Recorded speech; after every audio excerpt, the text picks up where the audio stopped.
first quarter stock returns of this year were the highest first quarter returns since 1998. Is it time to break out the champagne?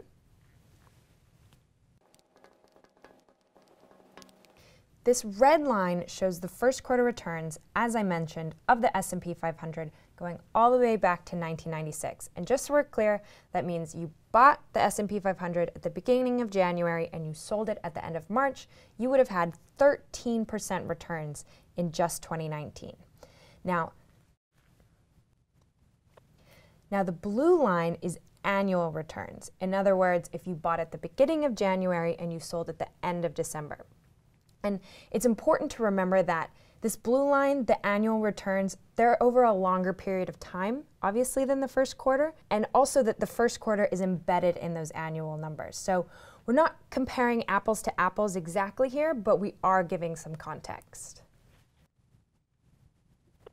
Now, you'll see a pattern here. You'll see that when annual returns are positive or above zero, the first quarter returns are not quite as high as the annual. And when they were below zero, the first quarter didn't suffer as severe losses. Now, what makes this first quarter's return so remarkable is that if you go back to when we had similar first quarter returns in 1998, you'd see that annually the stock market returned 27%.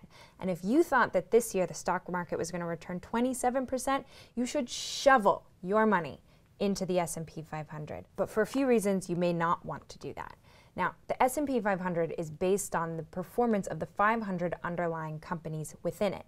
And while the economy is not exactly the same thing as the stock market, when the economy is good, people have more money to spend on goods and services that may be offered by those 500 companies, which would boost their performance. This year, the Federal Reserve has said, we don't think the economy is going to grow as much as it did last year, which means that actually the performance of those companies may not be as good as this first quarter indicates. So as far as breaking out the champagne, I wouldn't do it quite yet.